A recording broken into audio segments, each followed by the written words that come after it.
Ladies and gentlemen, big terror news.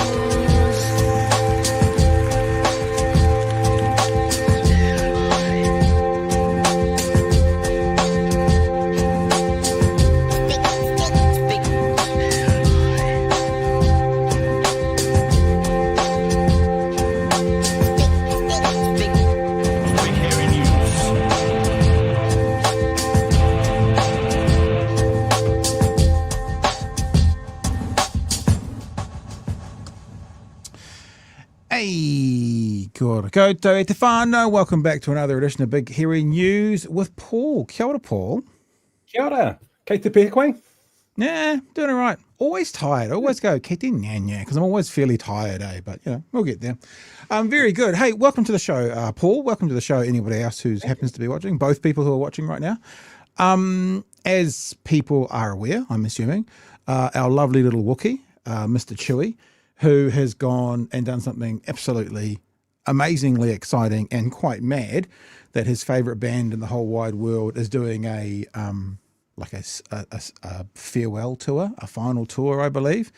And he didn't want to go to America to see them because he was scared he might get turned back at the border. Yeah. So he's gone off to the one place outside America they're doing part of their tour, which is in London. So he's in the Bird right now, 7:45, I believe. He left Auckland.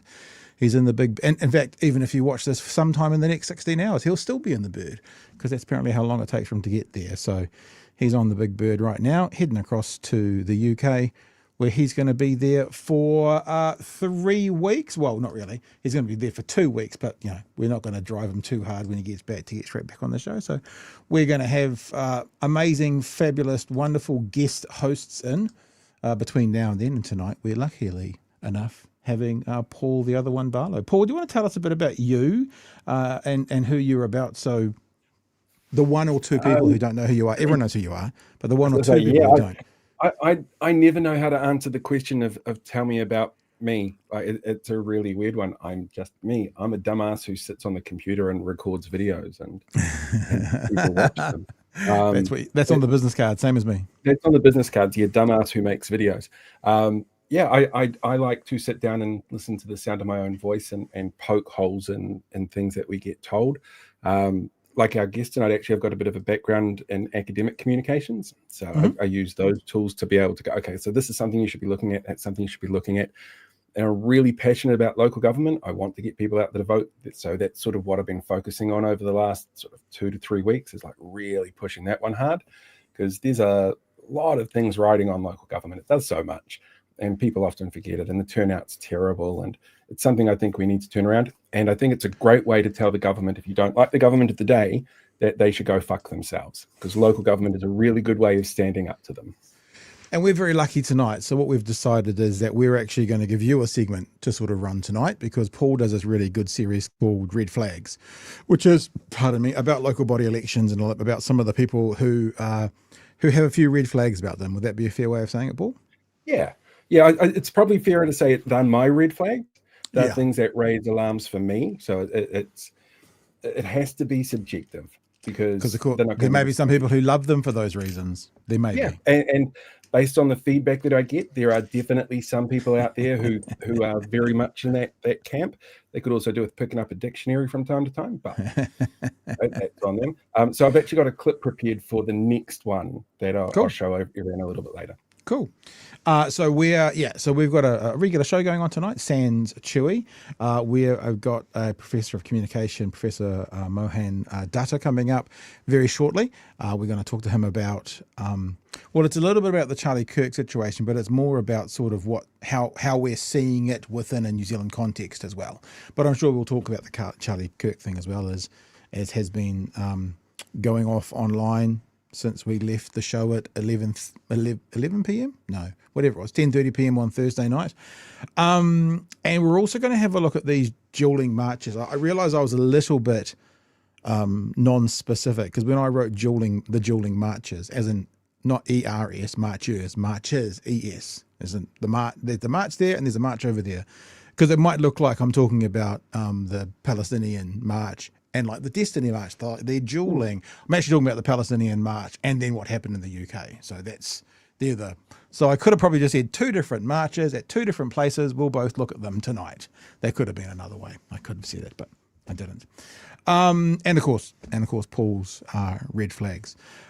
Before we do anything else, Paul, I just actually will put this up for people to see so they know what's going on this week. This is the lineup that we've got sorted out for this week. Tonight, as you can see, Paul Barlow. Tomorrow night, we've got Clint Smith. Wednesday night, we've got Bree Elliott, young TikToker. Thursday night, we've got Bomber. Tonight, did you know Clint is running in the election? No. Clint is running for a position in the Waikene, one of the Waikene community boards just north of Wellington. Is he one of your red flags? No, but okay. he did make. I alluded to him in the description because you've got him who worked with Jacinda, and then you've got Michael Moore, who's running for another one of the community boards and a council seat, who worked for Bolger. So there's 2 people in that race who worked in the Beehive. And here's a couple of exciting things for your whānau. Tonight, obviously, we've got Professor Mohan Dutta. Tomorrow night, we've got the CEO of the Māori Language Commission coming on to talk to us about the 50th anniversary of Māori Language Week. Wednesday night, we've got coming on with Bree. We've also got coming on someone from the March for Humanity, I think it is, which was the march in Auckland, the big march that we saw in Auckland. So we've got an award-winning lineup this week. It's going to be fun. It's going to be a good time had by one and all.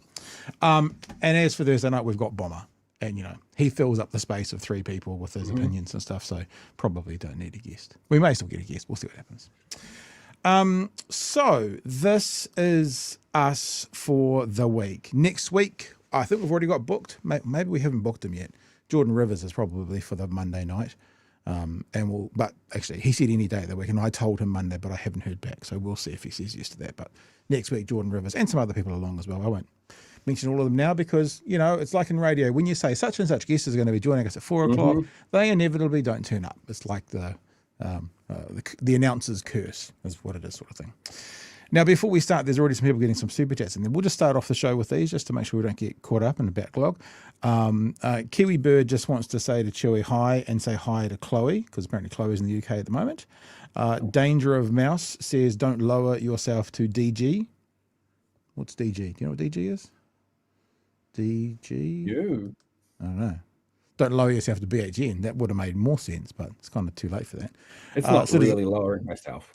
Citizen Gold says 460 days to the last possible date. Yeah, Citizen Gold gives us an update many nights as to how long till the last possible date for the upcoming election. And just before we get to the professor, let us do this one.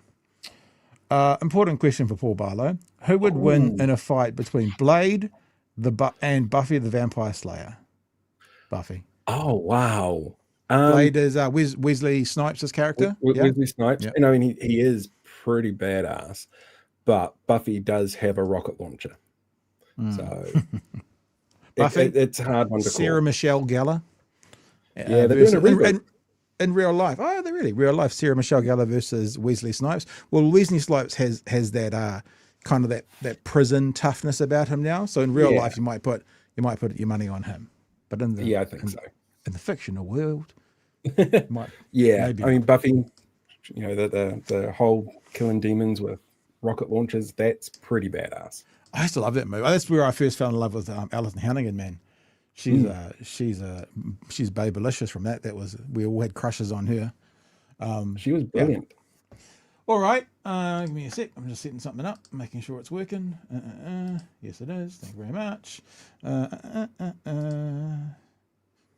Okay, let's welcome to the show Professor of Communications at Massey University is Professor Mohan Dutta. Mohan, thank you for joining us. So glad you could be with us tonight. Kia ora, thank you for having me. I think what we could do is this conversation tonight sort of isn't necessarily about what happened with Charlie Kirk, but I think because we're talking around some themes around it, probably the appropriate first thing to start with is just both of you. I talked about this for an hour on Thursday night, so I'm okay to sit back. But Paul, do you want to share any thoughts about what you thought when the assassination of Charlie Kirk happened? What kind of went through your mind? What you were thinking, and I guess possibly then subsequently 3 days later, what's fleshed out for you? It was a really fascinating flashpoint for me because it reminded me of when Donald Trump got shot. And there's a vacuum of information. So suddenly you have all of these conspiracies going and nobody knows exactly what's going on. And you hear all of these rumors and what ifs and maybes and the blame game. And we saw a lot of the blame game out of this one without any actual concrete information. And I found from a communication perspective, that was really fascinating to me because it just repeats over and over. We saw it again with Tom Phillips. There's this vacuum of information. People fill it up with things that they've heard and people that they know who know people who have heard things. And so that is a really dangerous way to communicate, but it's also a really prominent way to communicate, I think, these days in the 21st century with social media. When I heard the news, it's one of those, well, that's not a good thing. I'm not a fan of Charlie Kirk. I'm not going to mourn his passing. I don't think the things that he said were particularly pleasant things. They hurt a lot of people.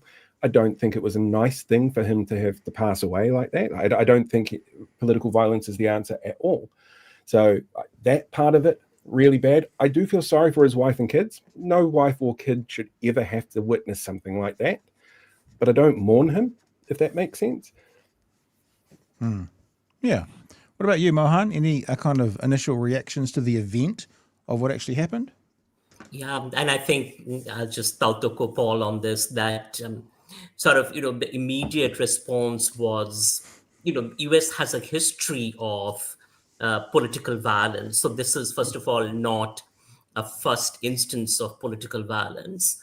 But what was really striking is the images, the videos, the spectacle of the violence that started flowing through digital platforms. And that was really sad to watch. And, the thing that first crossed my mind is, oh my gosh, what is this then going to enable in terms of shaping a broader political context of the US, which is already so fraught, And like Paul is mentioning, sort of the information vacuum, what particularly was a thought that kept occurring to me is how this moment would be turned into making Charlie Kirk a martyr, which would be a critical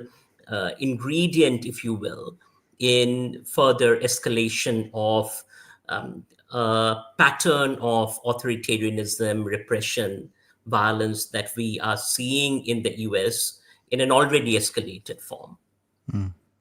Yeah, it's been interesting over the weekend. I know, and I run in circles with a lot of kind of religious people who have various faiths, and the posts and stuff on Facebook, exactly that, the martyrdom that they've given him, and on some level within like the Republican Party, the whitewashing of his history to paint him as an angel. Now again, I think it was a terrible thing that happened to him, and I'm confused by anybody on the left celebrating it, because one of the core tenets of people on the left is we're against gun violence, people.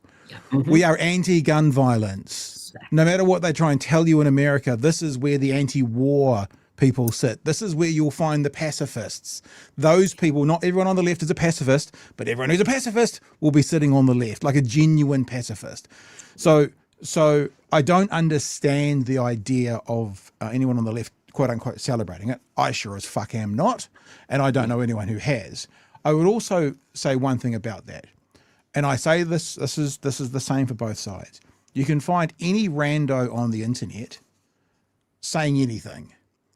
Who matters are people with power and people with influence. I haven't heard anyone with power or anyone with influence celebrating this.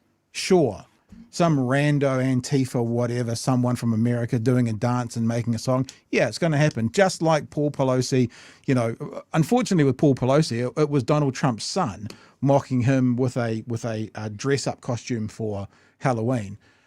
So I just wanted to say bluntly and out there, one of the tenets of being on the left is anti-gun violence. It's like a core tenet.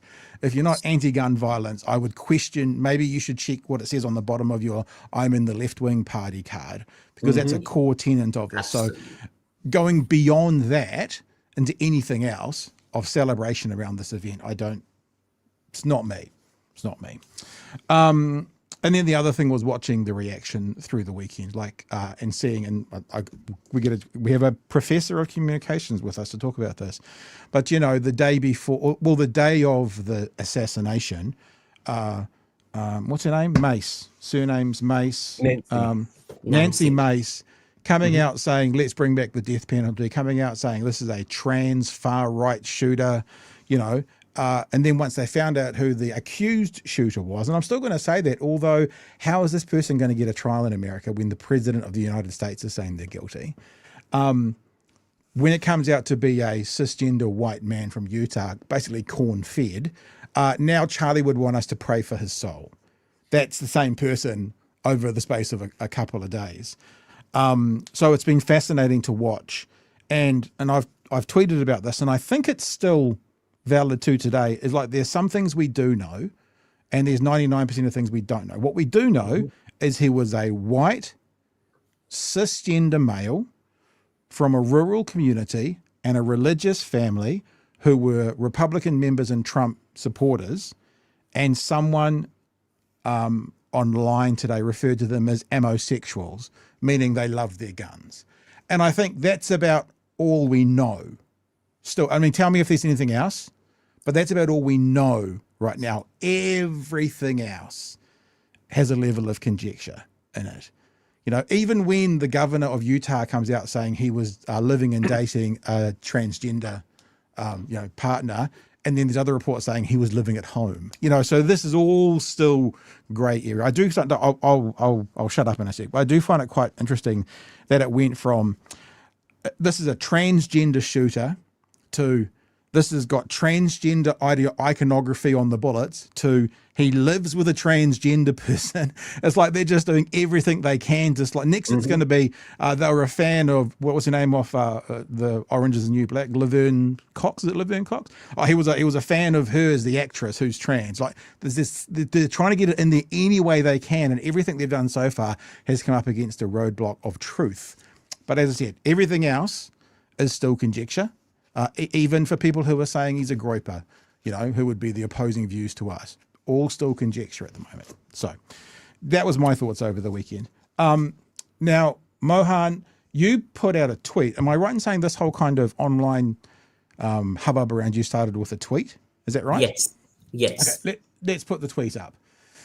So this is the tweet that you put up. It looks like you were quote tweeting David Farrar, who says, sad, a tribute was blocked. Kirk's assassination is monumentally huge event. Only the assassination of the president or VP would reverberate more. So this is talking about in the House last week. There was a blocking of a recognition of the passing of Mr. Kirk.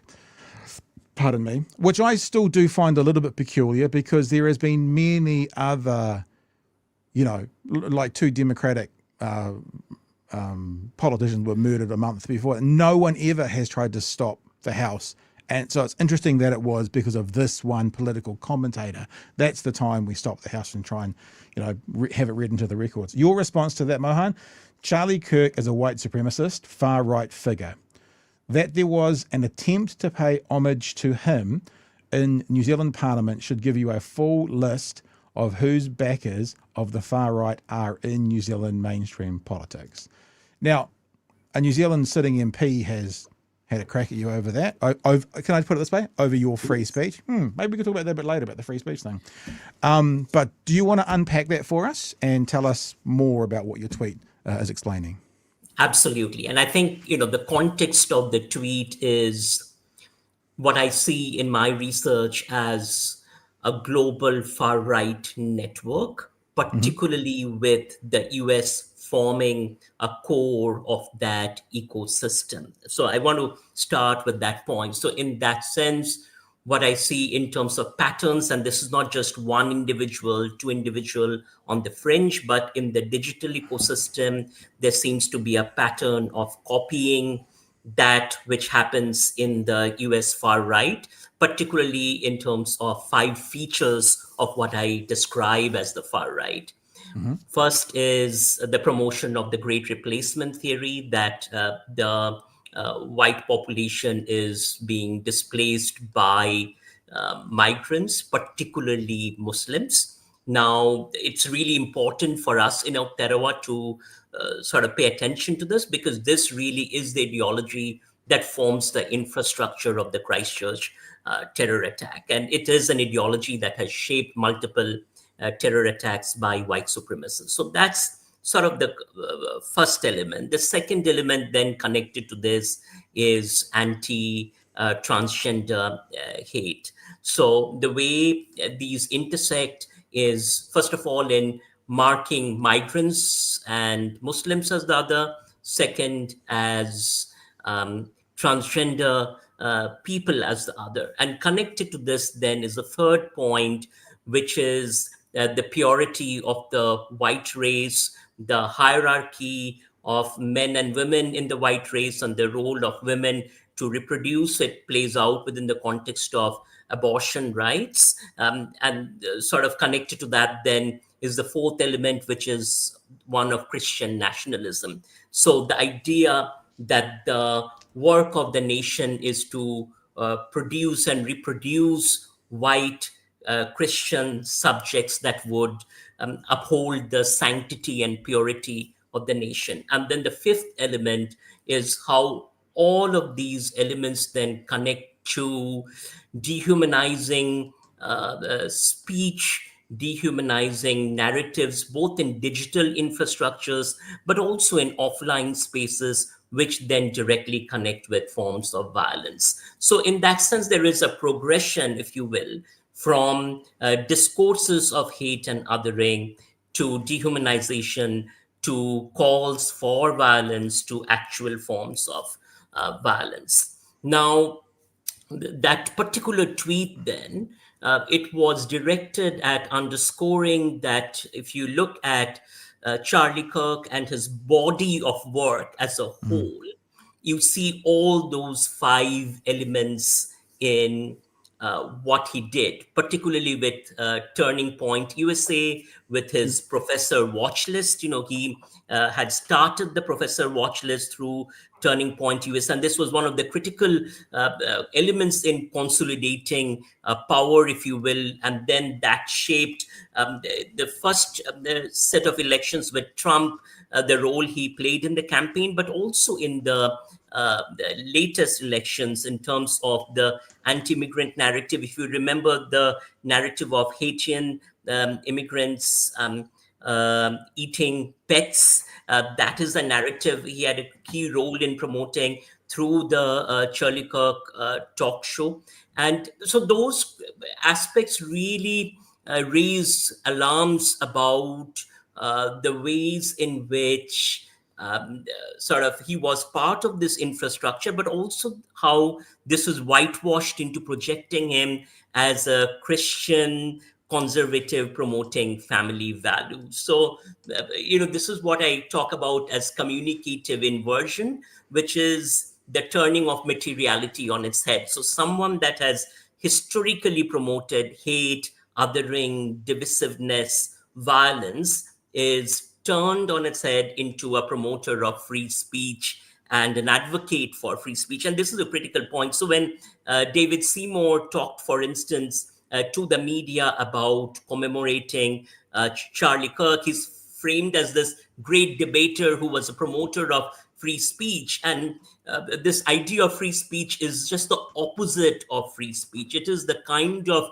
free speech that is actually in Adorno's work, if you think about the F scale, this is the kind of speech that seeks to silence dissenting voices, particularly voices of those that are othered and marginalized. So it is free speech for those in the majority, for men, for those in power. It is silencing of those who are at the margin. So that really was the context of the speech.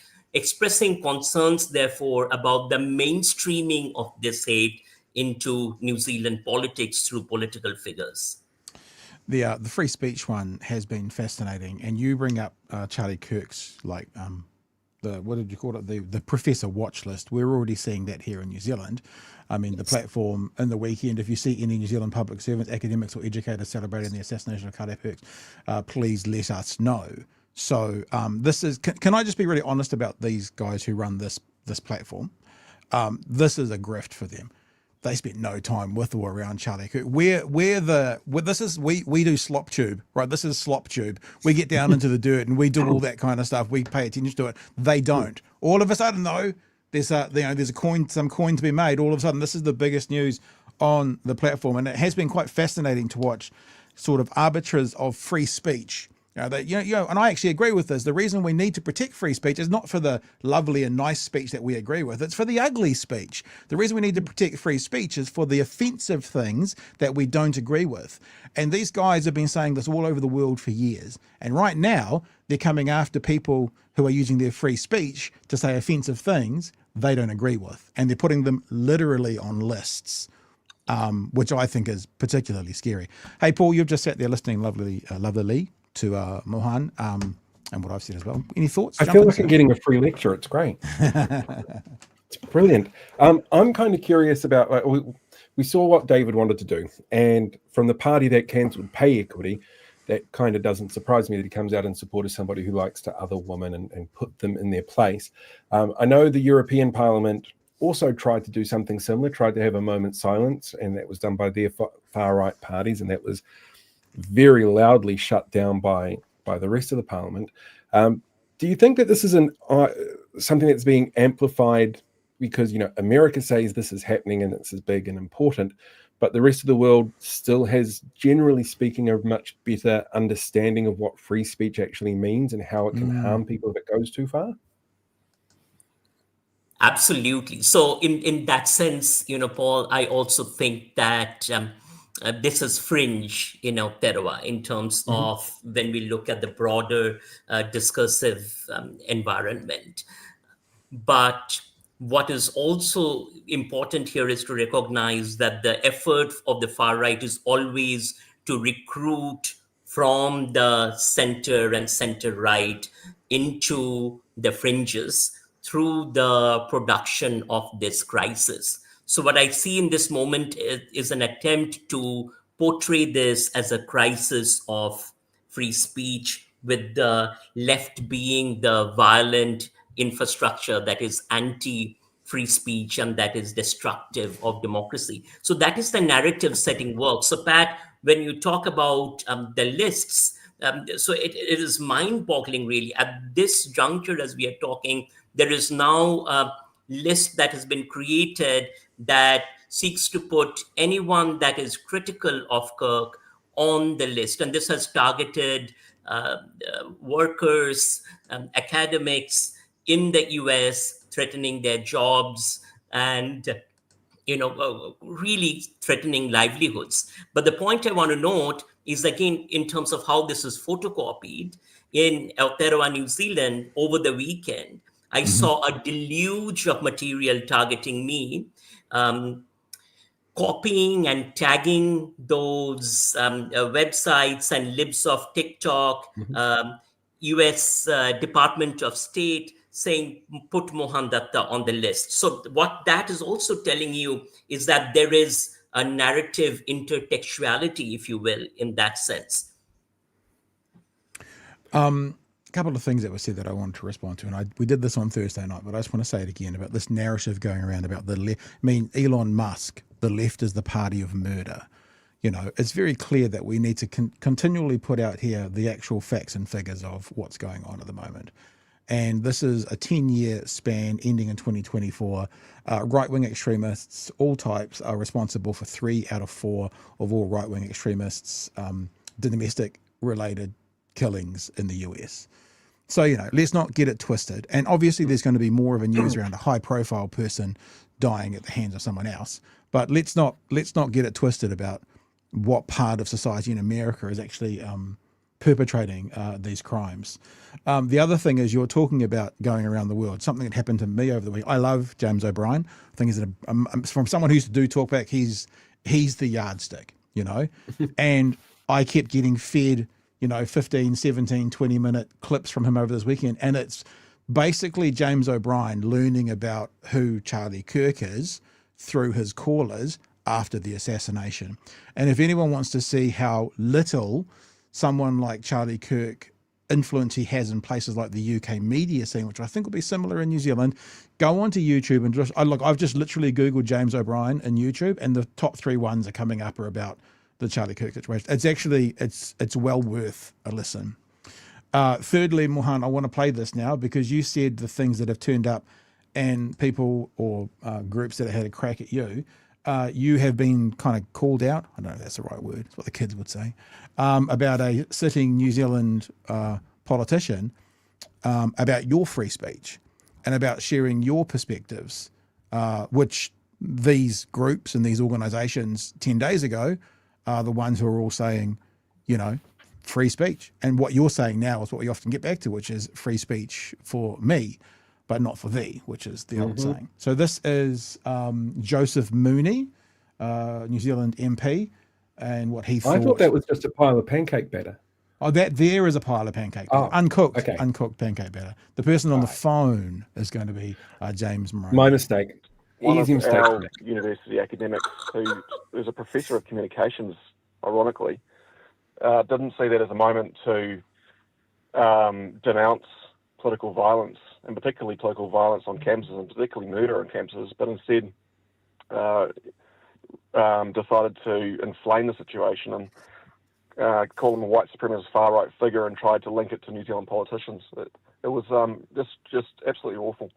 So there you go. That's the basis of the criticism, which I guess started a wave of let's include Mohan in all these lists. Do you want to speak to what you heard James Mooney saying, or is there anything to add to that? Paul, you want to, or do you want me to analyze? Well, he's talking about he's talking about you, Mohan. Maybe you should have the first crack if you want to say anything.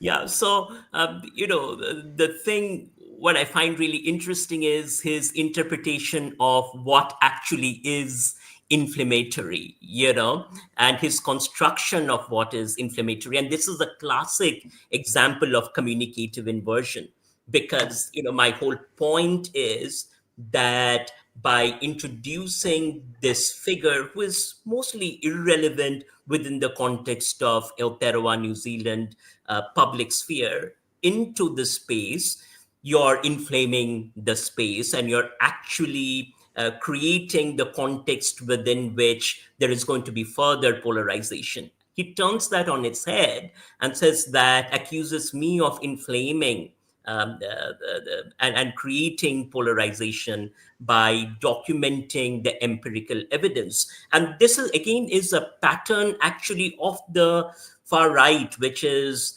drown any evidence with affective registers around patriotism, around rallying behind the nation, dictating what the right time is for a particular conversation for the nation. So this idea of anyone asking any critical questions is against the interests of the nation. And then if you actually go to his tweet and what he's saying in the tweet, and I find that to be quite phenomenal, because he goes from setting it up fairly neutrally, that in the spirit of the same free speech, you would think that he's having a neutral conversation. But then he moves into, after accusing me of using this rhetoric of divisive and hyper-politicized strategy, then he says that I should actually find myself another job. And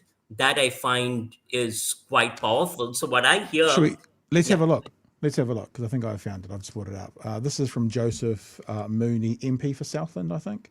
Is he for Southland? MP for Southland. who also has honours in law, out of interest. That's an interesting point, isn't it? He's got honours in law. So there you go, interesting side note there. In the spirit of the same free speech you're enjoying to express your views, my view is that New Zealand doesn't need a professor of communication at one of its universities encouraging this kind of divisive and hyper-politicised rhetoric, following what appears to be the politicised assassination of a private citizen debating ideas on a university campus in the United States, and you should find yourself another job. Look, there's another whole conversation to be had here about the quality of debater that he was. He wasn't that good of a debater. Anytime he went up against someone with nous, like at the Oxford Union or something, he pretty much got smashed. And sadly, and I don't mean to evoke his actual passing, but even the questions that he was answering when that terrorist's bullet rang out was, the two questions were, how many mass shootings have been committed by transgender individuals? And his answer was, too many. And then the person asking the question said, well, it's actually 5 out of 5,000. And then he said, it's 5. And he said, do you know how many mass killings there's been overall? He answered it by saying, do we include or not gang shootings? And then the bullet rang out. So you can actually see what he does. His tactic is actually not to debate, but to just throw questions back. That was his style. So he was a prolific debater, happy to say that. He participated in lots of debates, happy to say that. Personally, watching him quite a lot, not like the platform just over the last 3 days, the skill he had at debating was media training and being able to beat up on 17-year-olds. That was his skill. But anyway, sorry, I interrupted you, Mohan. So we just read out his whole thing. Apparently, are you looking for another job? Is that what's happening here? Is that the story? I am not, and I hope to continue to stir the minds of young people, as they say, because they don't want their students to go to Massey, because they don't want their minds to be brainwashed. I intend to continue doing that. Very good. Actually, I'm kind of curious about how I don't know if there's classes on at the moment thinking about it, but when you're talking to students about something like this, obviously critical thinking comes into play, and teaching them how to be able to understand media and interpret media is a big part of that. But what's the sort of feedback that you've been getting from the people that you teach about the kind of messaging that they might be seeing online about you, for example, or around Charlie Kirk, or just the rhetoric that comes out of this kind of event? So, Paul, this semester I am teaching doctoral students and mostly working with doctoral students, so who are fairly advanced in methods. And, the thing that we were just talking about this morning among the doctoral students and what they were pointing out is the uncanny parallel between the rhetoric here and the rhetoric they see in the US narrative space. And I think they felt that was really striking, but also that there is no argumentation, logic, or debate in that whole framework. It just is like free flow throw of accusations. So it went from me saying, look, we need to look at Charlie Kirk's track record with white supremacy and far-right support, to me celebrating his murder. And that was the rhetoric that then has been amplified, and there is, so they were pointing to that the absence of critical faculties. And in fact, one of my students said, we need to actually do a much better job of recruiting more New Zealanders into the university, telling them that, look, there is clearly this political economic class that don't want students to go into the universities. They want them to go into particular kinds of jobs where they're not engaging critically. And in fact, that was a lot of the rhetoric online that you see, that, I'm not going to send my children to the university, rather going to send them to trade school, right? And it's again, that also is quite an irony, because if you look at the shooter, the one thing we know, and this is nothing against trade schools, but one thing we know is that the shooter dropped out of college and started attending trade school, Yeah. So what my student was saying is that there is a real need here in New Zealand for actually universities to have much better communication with publics about the public need for universities and critical thinking. Yeah. The university one's interesting, because he was at the university for one semester, and I understand they weren't even on campus lectures he was doing. I believe they were off campus, and then he went to the, as you say, the technical institution, the bastion of the blue-haired, probably technical institution, learning electricity. So all these narratives that are coming out are just nice nonsense. I was thinking as well, I've been thinking through the weekend, who is the counterpart to Charlie Kirk on the left, and there's probably not one doing quite what he was doing. But Hassan Piker, who is like the world's biggest Twitch streamer, or one of the world's biggest Twitch streamer, was due to debate Charlie Kirk 3 weeks from now. So over the weekend, I saw some of Hassan's commentary the day, like as it was happening, and he was like, I was supposed to be on stage with him in 3 weeks from now. And I wonder if someone like Hassan Piker had have been assassinated, what would David Seymour have done with that information? Do you think David Seymour would have jumped up to defend this young, he may be Muslim, he may be culturally Muslim, I don't know, young, good-looking leftist? I suspect not. And if the answer to that is no, he wouldn't have, that just shows how it's politically motivated from Seymour. Because if he wouldn't do it for the opposing... Did David Seymour put anything forward about those students that were shot? I think it's the same day as Charlie Kirk in the university, in the state over at a university. There were, I think, 3 or 4 by a Trump supporter. By a Trump supporter. Yeah. Those don't get a mention. Because that's not political capital. And that's my point, really, that this is political capital for both ACT and New Zealand First. If you think about sort of the capacity of this particular narrative around martyrship and free speech and Western civilization and attack on Western civilization, all those narratives that can then shape sort of the campaign strategies in the upcoming electoral cycle. I found. Did you see what Nicole McKee tweeted over the weekend? I did not. I think it was a tweet. It's her out on the gun range with a semi-automatic weapon doing. It's there's obviously a very high-profile shooting that's just happened to a political figure that some of the people she works with wants to eulogize. Well, she's out there on a gun range with a shotgun, celebrating the fact that she can go out and shoot things again. Must have been on Facebook. Might have been on Facebook, yeah. I know somebody sent it to me in a DM, so I'm not sure. I'll see if I can track it down. Yeah, that's right. Hey, Mohan, it's been lovely having you tonight. I'm glad you haven't handed in your resignation yet to be a public speaker, because we might have missed out on you. It's a good thing. Paul, you're our guest here tonight, guest host. Is there anything you want to finish up with by asking Mohan before we sign off? I'm actually kind of curious what you think the next step is going to be for somebody like David Seymour, who's now shown he is, as well as Mooney, for example, who have now shown that they will take an opportunity like this to try and ram through their ideology in Parliament, even more so than they did before, the sort of opportunistic free speech thing. What's your prediction for that happening in the future? Like, how much further can they push something like this? So I think it is going to keep escalating. That would be my prediction. And part of this is that as these spectacles are performed, it's a test of the market.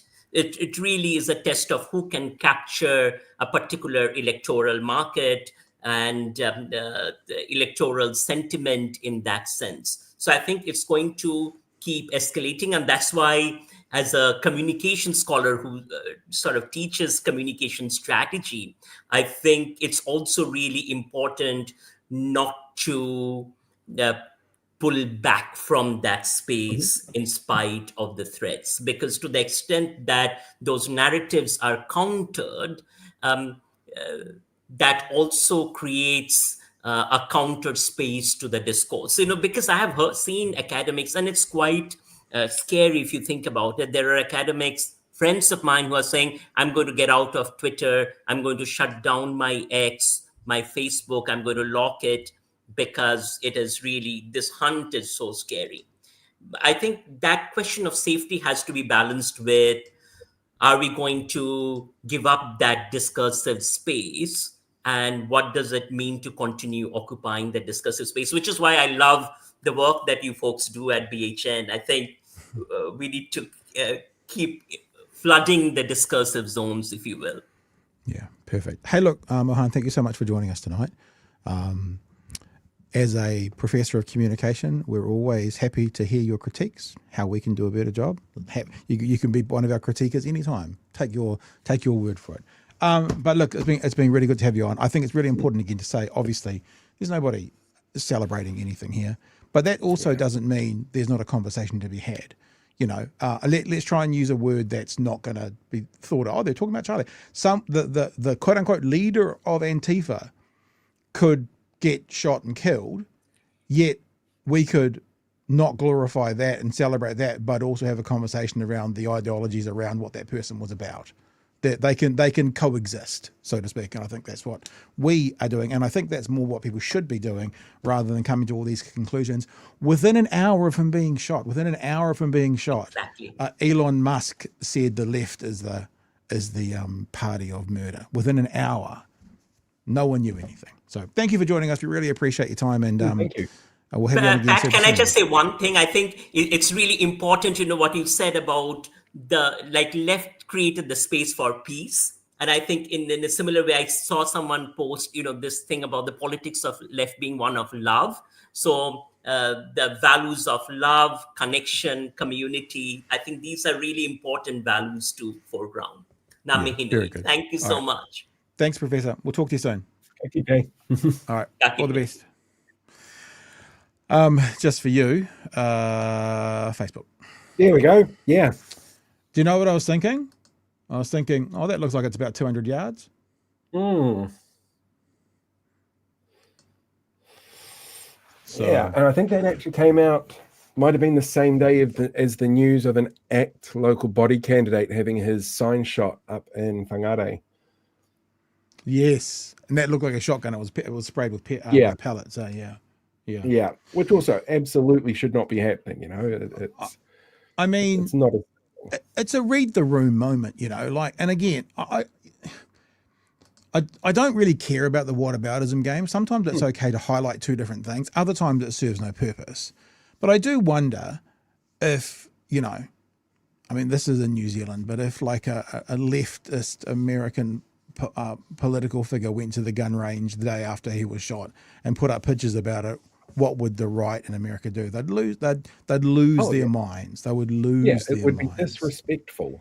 Yeah. All right. Hey, let's have a look at a couple of super chats that have come in. Over Red Rover says Charlie took one for the beloved Second Amendment.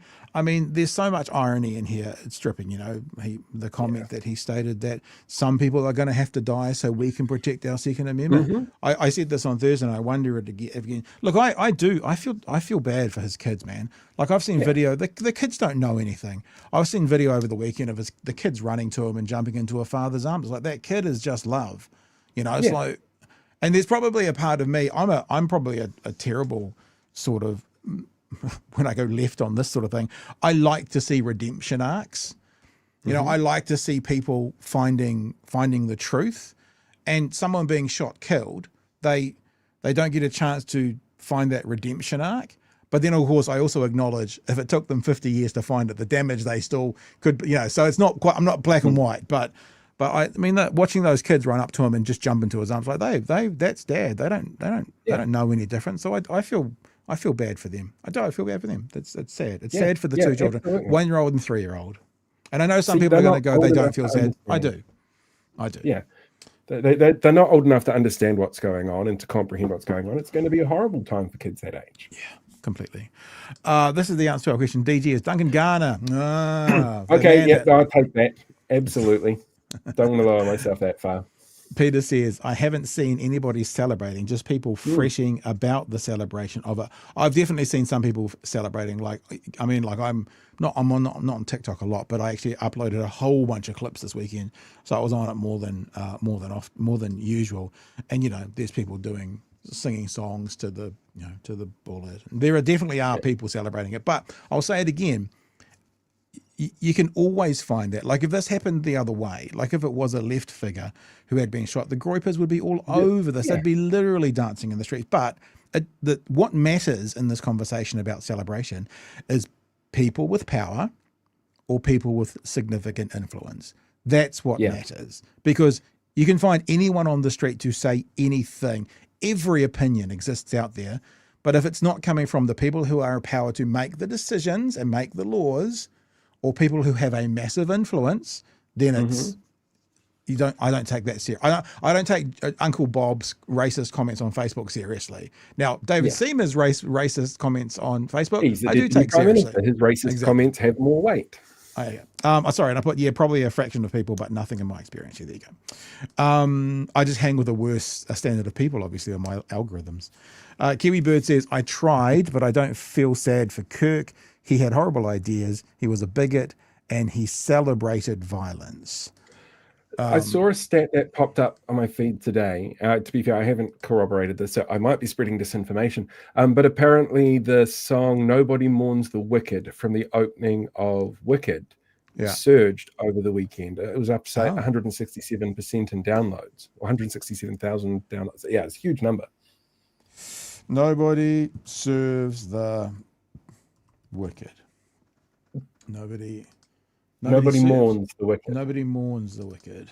There's actually a great clip from when Elizabeth II died, because they decided that they weren't going to shut down the West End, and that was performing. And the stage manager comes on and goes, the sad news, Queen's dead, blah, blah, blah, kind of thing. But, she was a lover of the theatre, so going to go ahead. And then they open up with Nobody Mourns the Wicked. The best example of that is when Margaret Thatcher died, and they got Ding Dong the Witch is Dead to #1 in the UK. And it's the first time ever Top of the Pops would not play the #1 song. That's right. Yeah. So I think they played like the line of it, and they said it was #1, and then they finished it. They wouldn't play the whole song. So Gareth says, so the phrase platforming somebody now means putting them on Plunkett's big list. Arvid says, you didn't call him with Bomber? I need to call him out. Probably not. I have a sense I know. I have a sense I know what that's about. I mean, Bomber wrote something this week, and he's used some phrasing which is, I think, unwise and problematic about migration. He basically says we need to build the infrastructure in New Zealand for the migration we've already got, and until we get there, we need to stop the migration. Now, the way he words it sounds very right-coded. And he also says we need to. I'm paraphrasing. We need to up the fertility of New Zealanders. So it could be read. It could be read very much as a anti-migrant, patriarchal sort of a thing. I'm going to ask him. I will ask him about it. I think he's just written. He's worded it really badly, because actually he also talks about we need more. We need to have more. Refugees. We need the refugees to be in union so they don't get taken advantage of. There's lots of things in there, but I think rather than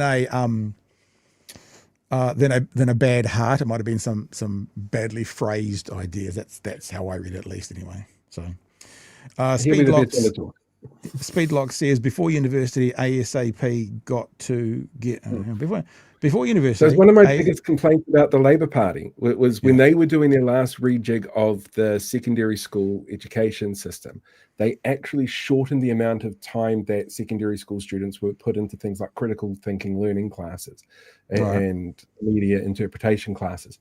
They took out a whole year worth of that study. And that's the kind of tool that we need our young people to have these days, so they can sit down and watch the news and go, right, this is what they're doing.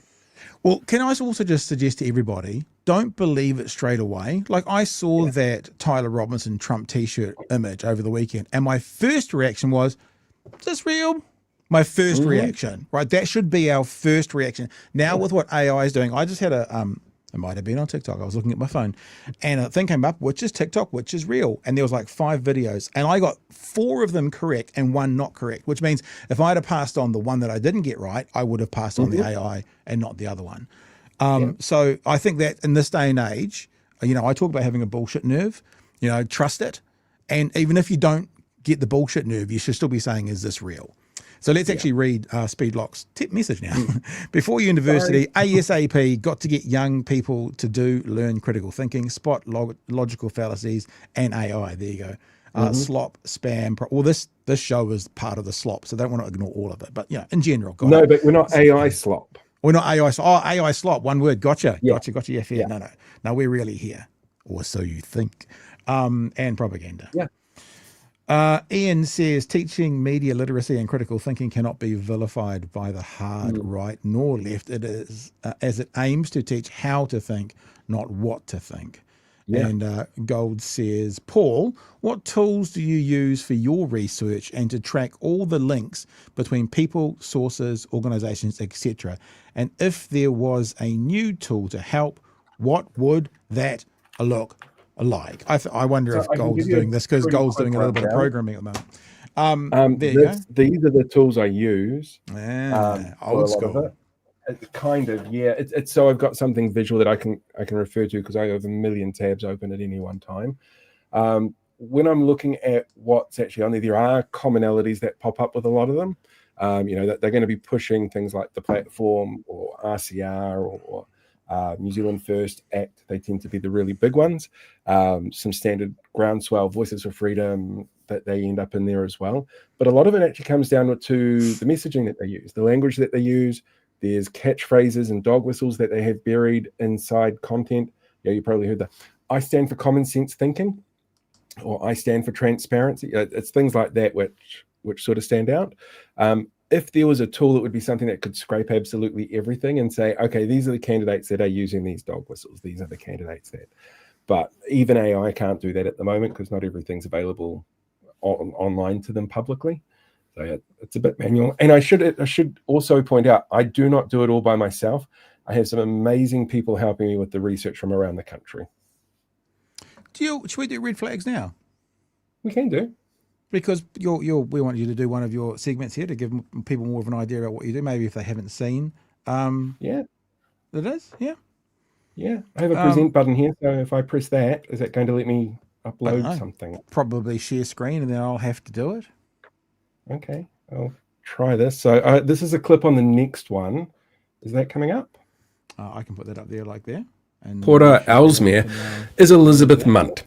And sorry. The most prominent faces of disinformation in local government at the moment. Your volume needs to come down a bit on that video. It's very loud. It is, yeah. Loud. It's because it's all kind of rushing around. Don't you have controls for that your end? StreamYard, everything has to be. It's like what they hear on their end is what you play out and what I play out. It's not. That's one of its weaknesses. I mean, I probably can actually now that they've got this new. That's all right. I've just turned the volume down a little bit on the clip, so we'll see if that does the trick. I'll keep an eye on it as well. All right. So what are we looking at? Tell us about red flags. So red flags is a series that I've been doing where I go region by region and take a look at the candidates that are running and go, right, these are the candidates that are presenting stuff that's far right or disinformation in its sphere, because those are the ones that people ask me about the most. Last election, we had people who were deliberately running and hiding those connections. Voices for Freedom were out there doing the whole, we're going to make the country ungovernable. They said it. They said, don't tell people. Yeah, it's part of their plan. And when I did fabricated consent, I really deliberately put that clip in there because that was something that they kept going, well, we never said that. So it's like, here is the clip of exactly what it was that you said.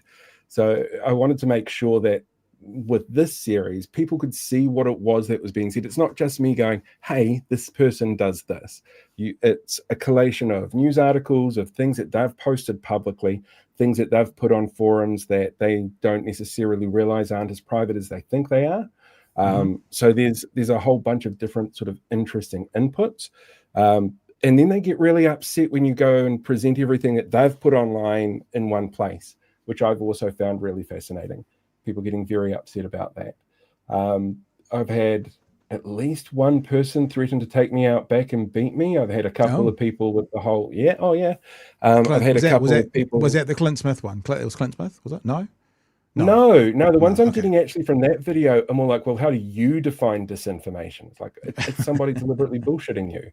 But yeah, you know that. But that's because where Clint is running, there's 3 disinformation groups that are all connected, that are all pushing the same kind of disinformation narratives, and then turning around going, we're not connected to Voices for Freedom. Sure, this candidate that we're running for mayor is the Wellington Regional Coordinator for Voices for Freedom, but we're not connected at all.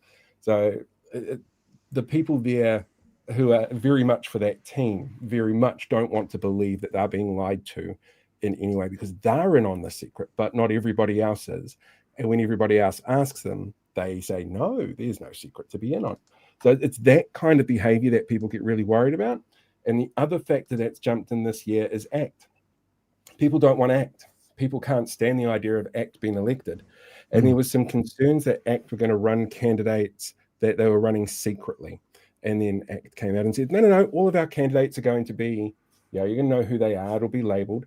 The sentiment tracking on it has actually been really bad for ACT candidates. Everywhere they go, every time they comment, they generally get shot down pretty fast. They're running like they got more than 8% in the last election.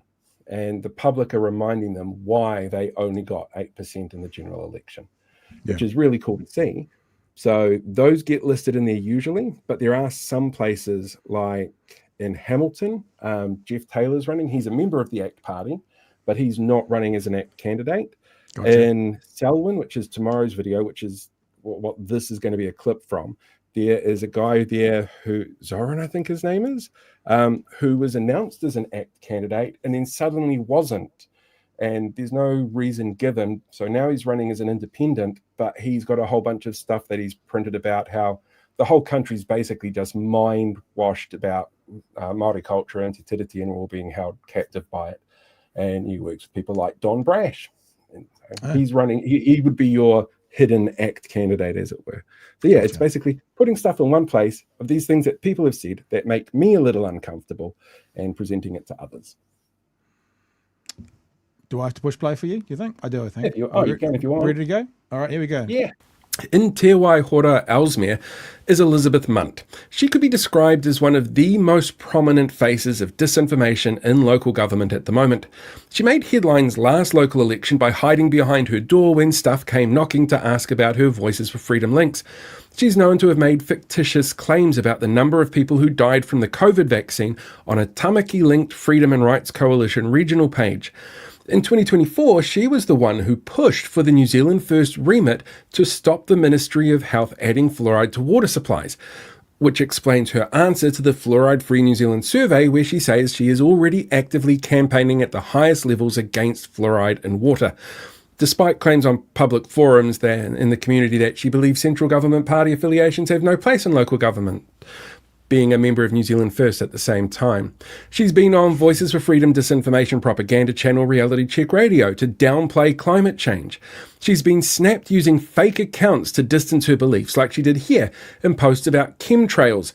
She's the Voices for Freedom member behind Upskilling for Local Government, a training ground for potential candidates in the local body elections, with guest presenters from other Voices for Freedom connected officials, like Robert Lee from Rotorua Lakes. She told attendees to turn off cameras because if the content was spilled to the media, they can be outed, which Wellington's Ray Chung and Independent Together candidates chose not to do. Munt has also admitted in those calls she rings talkback radio under pseudonyms. In a statement to the press, Munt claimed that she abhorred party politics and councils. So here's a photo of her at this year's New Zealand First Party conference as a member, clearly abhorring party politics up close with a Canterbury Voices for Freedom coordinator. Yeah, dude, it's really good. This is really good, man. I mean, we need everybody to be seeing these. Well, what we really need is everybody to vote.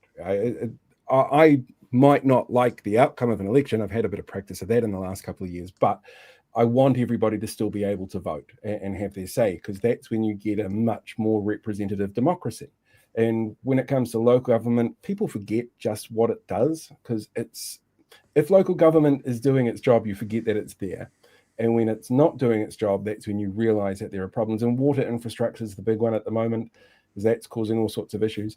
But it's also really fascinating how many of the candidates are running either misremembering or deliberately misrepresenting things like water infrastructure. Because we had 3 waters on the cards, and it wasn't perfect, but it was on the cards. And we kind of had an idea as to how the pricing was going to work. National gets in, pulls it, doesn't give them any funding to do anything, tells councils go do your own thing. And we saw some massive increases in rates because councils suddenly had the water infrastructure back on their books. In I think it was far north, they were looking at a 33% jump in their rates because it's such a small rating area just to cover 100-year-old water infrastructure that the government suddenly was making them pay for it. And so you suddenly have to go, well, where do we get all the money from? Okay, we're going to have to stop servicing it as much, or maybe shut down the library for a week, which is what happened in Napier. They wanted to close down a library because that was going to save them on rates. And the community goes, we need libraries. You can't do that. We'll pay the higher rates. So it's this really weird balancing act that gets vilified. And what we're finding with a lot of candidates this year is they've got these ties to groups and organizations that should make people really worried. There's one team in Waimakariri called Standing for Waimak. They've got the guy. Do you remember the video from the general election of the dude for New Zealand First who was sitting there saying, we're going to bury Māori, we've got the cultural mandate? Mm-hmm. He's running as for a council seat in Waimakariri with this group. And so he's not a nice person, and his views are not nice, but they're promoting him. And then the responses that I'm getting from the people who respond to the videos are generally along the lines of, we haven't done anything wrong, why are you being mean to us? Instead of, okay, well, maybe our views aren't for everybody. So yeah, it is, for me, a very fascinating experience. And if people want to see more about them, obviously the easiest place to go is YouTube. Is it better to go Facebook? Yeah, YouTube's the best place to go. I do have some positive stuff on YouTube as well, which I haven't got in other places yet. Go on. You can't. Nothing positive, surely. If it bleeds, it leads, Paul. You know, this it bleeds, it leads. But see, this is the weird thing. I get so many people who are like, I don't want to vote because they all seem terrible. And I know I feed into that. So part of me was going, I want to do something really positive. So I've been sitting down and talking to really positive local election candidates. So you get people like Tori, I had a chat to her, Sarah Templeton, who's running in Christchurch. One of the videos I have coming up this week is actually somebody who was in the Dunedin red flag video, because she messaged me and she goes, yeah, I screwed up. This is what's happened. Let's have a chat. I'm like, let's do it on camera. And so she ran for New Conservatives at the general election, which to me, big red flag, Christo nationalist group and things like that. And she explained, she wanted to get the platform so she could work on her social housing projects. And she was not told everything about the organization beforehand, and they kept things from her. So we'll have a video with her coming up a little bit later. Her name is Cindy Elder. So yeah, it's got to have some good stuff to go with the bad. And let's keep talking about how we can get more people seeing these. I agree with you. The most important thing is to vote. But if you vote ill-informed, we'd rather they voted and be informed as well. I would love a combination of both, yes. Yeah. Yeah. Cool, man. Hey, thank you. It's exciting to have you come and do some of your stuff on our show. Maybe we should do this more often up until the election. Get you to come on and pick one out for the week or something like that. There's so many choices. Ian says, we must own what we repeat, ergo only spread facts. There you go. Danger of Mouse says, I already picked our Hamilton non-act candidate. Kiwi Bird says, most local body candidates are normal people. Vote. Yeah. Exactly. Yeah. No, that's pretty cool. They want to help the community. Most of them. Unless you're in like Lower Hutt, then you've got the world's biggest turf, and people really should check out who that is to make sure that they're not voting them in. Coming up on Thursday, I'm just looking through my emails. There it is. Coming up on Thursday, we are going to have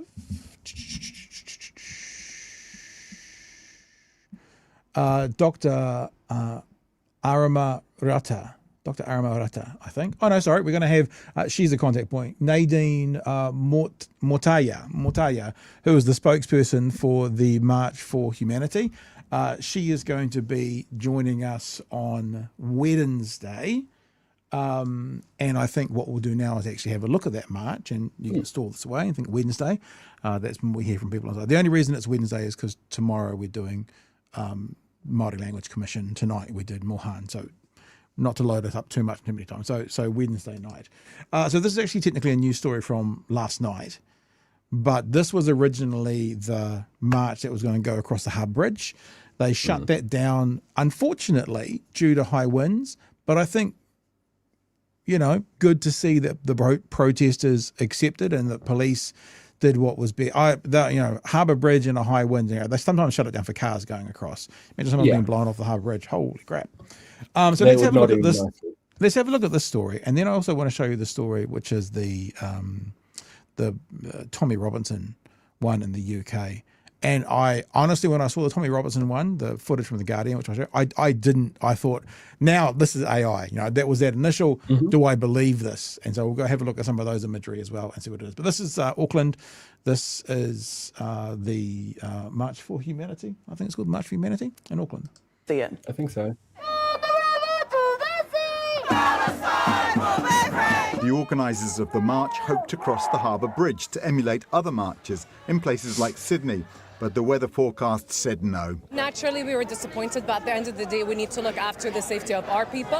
Today, you all are writing Aotearoa history!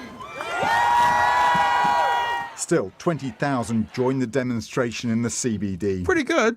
20,000. Yeah. I think the Hikoi that went from the top of the North Island with Uru Kapakingi had 30. So 20,000 for a Saturday afternoon in Auckland, it's reasonable. It's good. I don't think I've ever seen Victoria Park with that full. Yeah, no, true actually. I used to play cricket just on the middle there, and it was a lot less full when we did that. But there you go. Government to sanction Israel today! They've bombed Qatar in the past few days. They've bombed Syria. They've bombed Lebanon. They've bombed Tunisia. So someone needs to hold them accountable. Aotea Square was too small, and demonstrators spilled across Queen Street. To support Palestine all the way. This is not about religion. It's about humanity. What Israel are doing are just genocide and disgusting. Ceasefire now! Ceasefire now! Down the hill, a counter-demonstration was brewing. One of the ways a counter-protest isn't really a counter-protest is that the only people involved with it are Destiny Church. Oh, so the PR exercise. Yeah, the one up the hill, obviously they just showed you immigrants, elderly, Pākehā Kiwis, all groups, all races, all age groups, everything, all coming together for a cause. This one is the astroturfed version of that, coming in the same bands from the same location in South Auckland to do this. So technically a protest. I think everybody who actually voted for Hana Tamaki in the by-election right there. Yeah. So it's important to always remember that whilst technically this might be referred to as a protest, it's more like an appearance from Destiny Church. Yeah. Small group, many in Man Up T-shirts, briefly stood in the way, but police moved them off the Queen Street route. One counter-protester, separate from the Man Up group, said he was standing up for freedom of speech and the sovereignty of Israel. It's abhorrent that people can be walking our streets screaming intifada without really understanding what it means, the reality of it in life for people in other nations. I see suggesting because it might be damaging to people who live in Israel, and I'm just wondering if that is what he's worried about. Has he seen Gaza? Has he seen 94% of the buildings damaged? Has he seen the reported tens of thousands, more likely hundreds of thousands of deaths? And look, this is almost like the opposite conversation now.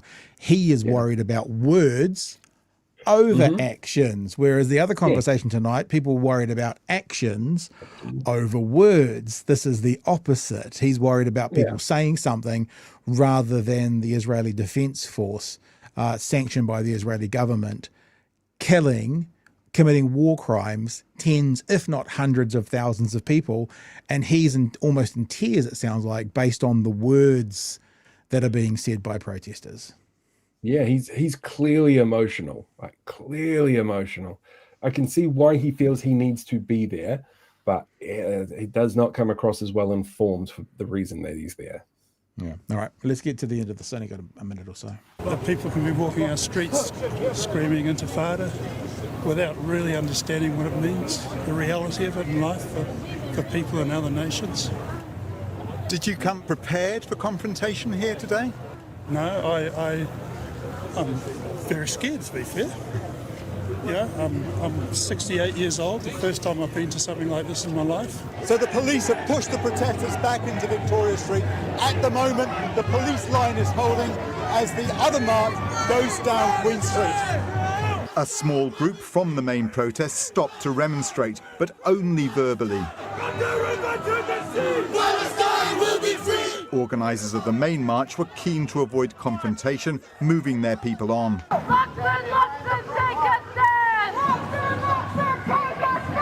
A lot of anger was spoken. That is a graphic, but also slightly inspiring sign.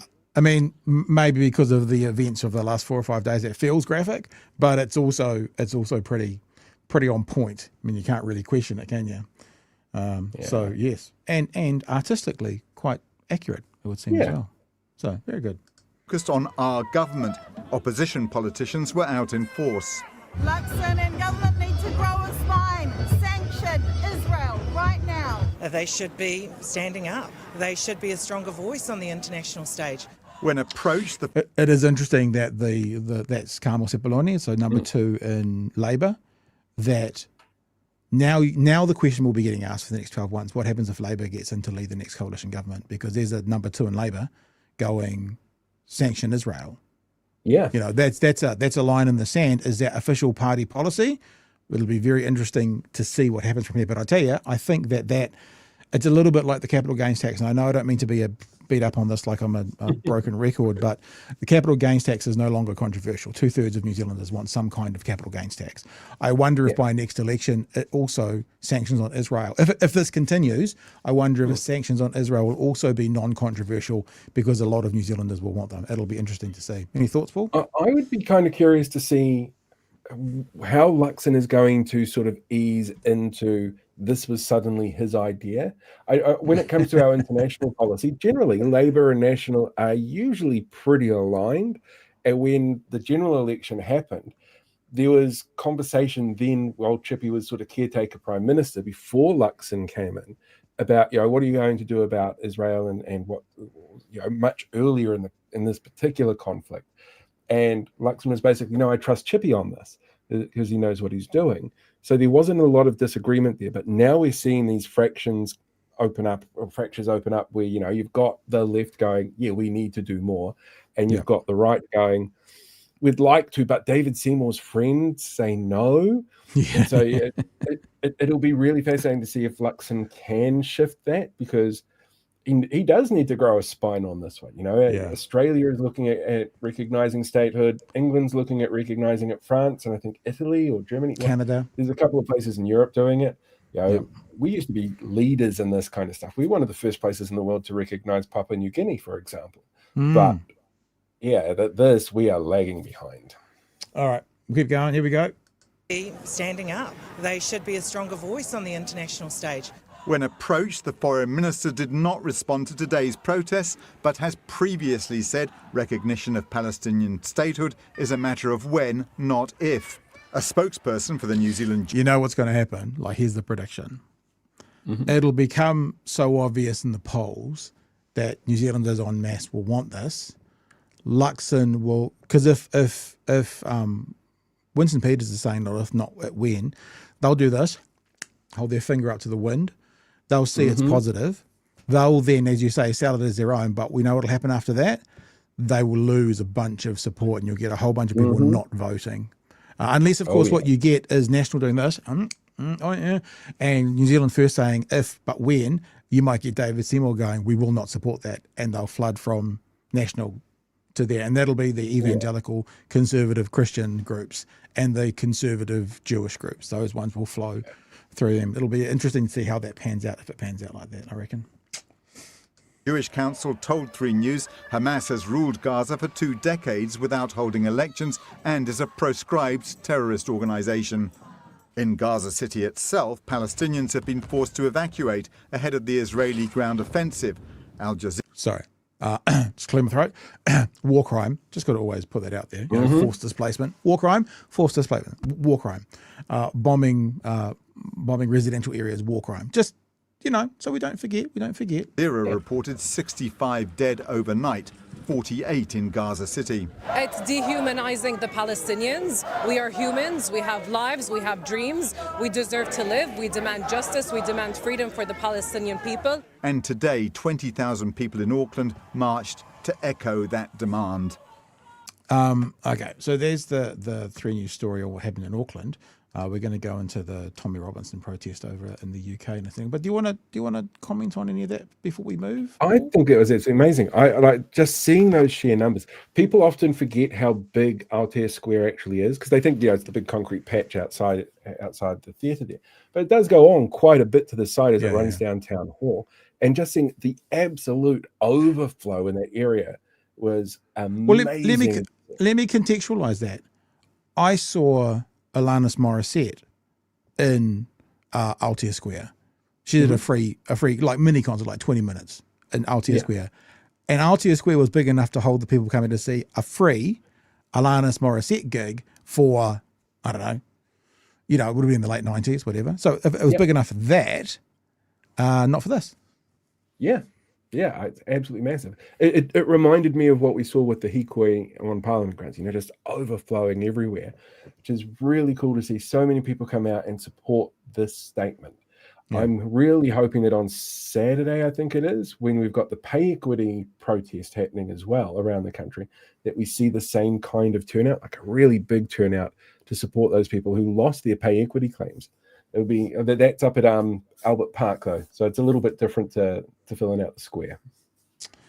All right, let's go and have a look at this, the Unite the Kingdom rally march, because I've said it already twice tonight, but when I saw this footage from The Guardian, and we'll do a story as well, but when I saw this footage from The Guardian, I was like, I don't know if I can believe that. I mean, just stick with, this is not slowed down, by the way. There are a lot of people. I think the official number is they're saying 100 and something thousand. That looks more than 100 and something thousand to me. The people who are running it are saying 1 million. I don't know about that. Maybe somewhere in between. But look, you say no, but it takes a long time for this to stop. It takes a long time, but 1 million people in one place, that seems a huge amount. I don't know about 1 million. I'm not saying that, but like I remember when we won our first America's Cup, there was like 300,000 people in Queen Street. So look, I mean that's still going. That is the official number is a fuck ton of people. Yeah, it's still going. It's not stopped. I mean, look, just quadrupled in size. Shit. Yeah, exactly. It doesn't feel real. Yeah. Okay. Yep. That's insane. Yeah, I don't know what the number is. Like I said, the official number is 100 and something thousand. The people who are you're watching the legal breakdown, Glenn. No, we're not. I'm not watching that. Oh, everything's playing on me now. All right, so this is the story. I mean, when you were going to show the story, it was all Sky News and all these Murdoch. Yeah. So I found ITV News. ITV feels a bit safer. Are we okay with ITV? Yeah.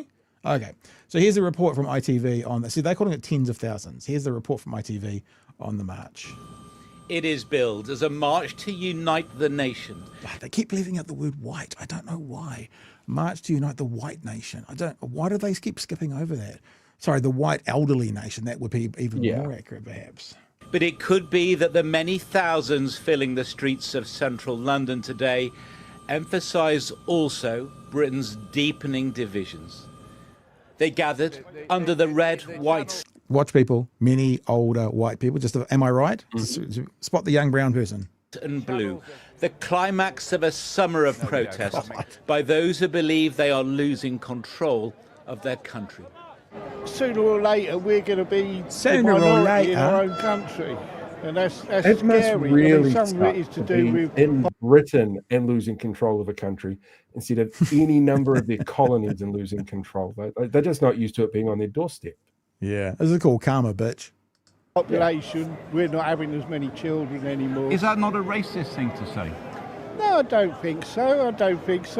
We're right in what we're doing.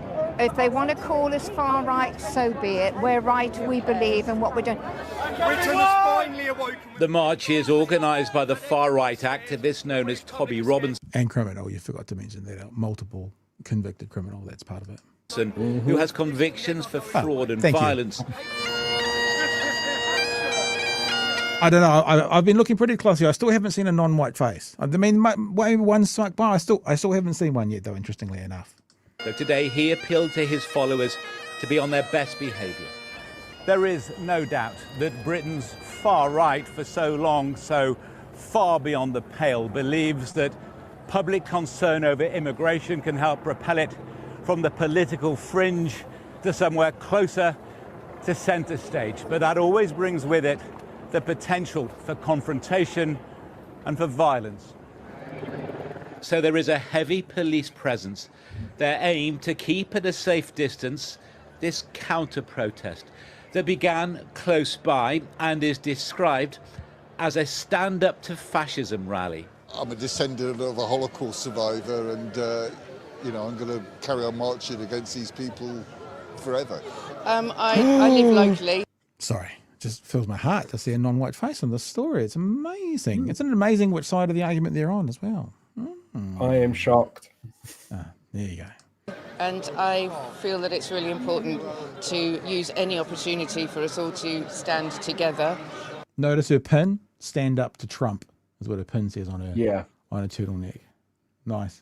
Against this awful rise of the right wing and fascism generally. And back in Parliament Square, not everyone looked at the flags and saw a display of patriotism. I know that majority of people here are not here for the right reasons. They don't know why they're here. It's a sheep thing. They're following, and that's scary. It's scary. Both demonstrations are due to end in the coming hours, but already the day leaves many lingering questions, not least what kind of country does our national flag symbolise? Yeah, that was a late pull-out No, by the that's vehicle, the question wasn't it? they should have been asking for the last 200 years to the other countries they colonise. What do you think your flag actually symbolises? It is funny how the UK is such a hot button for so many issues. Like, for example, you talk about the transgender issues, like the feminists who want to exclude the transgender community. That's the real hotbed is in the UK. It seems like this whole kind of take our country back, the hotbed is in America, but when the UK is taking it on board, man, when they take something like that on board, they take it on board. That's an unbelievable crowd flying in that protest. Yeah. It feels very much like another imported culture war thing. But I suspect that it'll be like the Australian ones that were on a couple of weeks ago. Somebody's going to wake up in the morning and go, oh, shit, that's a neo-fucking-Nazi. I was in a protest with neo-Nazis. Damn. It's such a valid question. And it's such a valid question. And the narrative gets spun. So Posey Parker in Melbourne is one I always reference. The neo-Nazis turned up there. She and her supporters try and turn into the neo-Nazis turned up to kind of ruin the rally. Whereas people with things like brains and eyes and ears they turned up to that rally because they support the message. Yeah. So even if you're not a part of that community, you're not a part of that, and I'm not using that pejoratively as a slang, they are Nazis, they call themselves self-described. Yes, and this is the Melbourne situation. So I always suggest that if that part of society or any part that's incredibly detrimental, bad, evil, whatever word you want to use, supports your message, even if you don't feel like you're a part of that community, then you need to check out your message. And it feels a bit the same with this Unite the Kingdom. Yeah. It does make me wonder, because I don't know the minutiae of everything that they're going through over there. What are the circumstances that's led them to get to this point? Because they've always had this issue with immigration. Brexit was obviously something big that was a bit of a flashpoint for them. It's always felt like they're doing everything they can to keep Britain white, which is, very British in many ways. So I'm kind of curious what the flashpoint is now, and it's clearly not just in England. We're seeing it in so many Western cultures at the moment, so many Western countries. It's frustrating. Hey Paul, it's been a pleasure having you tonight. We'll get some of these super chats out, and then we'll sign off for the night. Ian says we must own what we. Oh, we've done these ones. What we repeat. Ergo, only spread facts. There you go. And so I've done that next one. Oh gosh, I haven't done very good in getting rid of these. Yes, local body and normal. Arvid says, I thought intifada means resistance in Arabic. The thing is as well, it depends on how people use the context of it, you know. So maybe. I like I said, it's so interesting to end the show when we start the show with someone like the offence of words over action, and we end the show with the offence of actions over words, and coming from the same part of the political spectrum. And Howie EV says it's a total MAGA mimic. I think we're done, Paul. It's been lovely having you on. I'll give you a chance to put all your. What we'll do is we'll start the theme tune, and then when we break in the middle of the theme tune, you can give out all your socials and stuff to tell people who you are and where you are, and you know, if you want to plug anything, we'll do that. But for now, I'll just say thank you so much for being a part of what we've done tonight, and it's been an absolute Thank you for having me. blast. It's been great. Well, you know, Chewie's away for a while, so maybe we'll have to get you back sometime in the next couple of weeks. Sounds good. Payment comes in the form of merch. Just let me know what you want, and we'll get it printed up and sent to you. Yes. So thank you for that. It's been a lot of fun, and thank you to Mohan for coming on, and thank you to all you guys for watching. And yeah, it's Big Hairy News.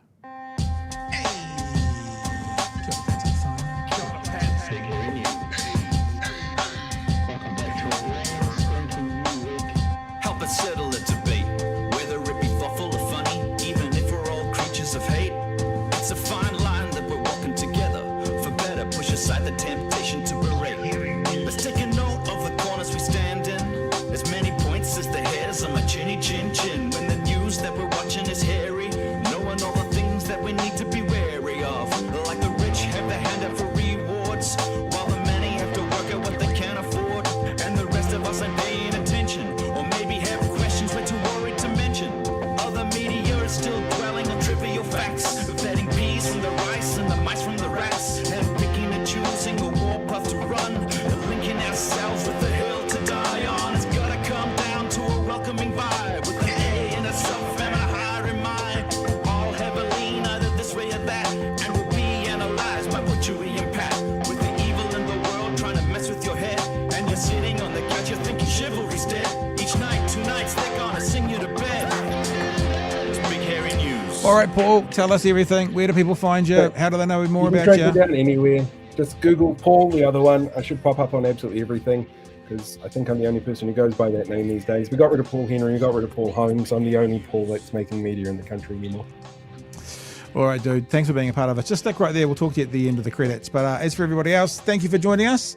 Tomorrow night, Clint Smith is in. We are also talking Māori Language Commission and the 50-year anniversary of Te Reo Te Māori Week. So catch you tomorrow night from 9 o'clock for the next edition of Big Hairy News. Hooroo, team. Okay.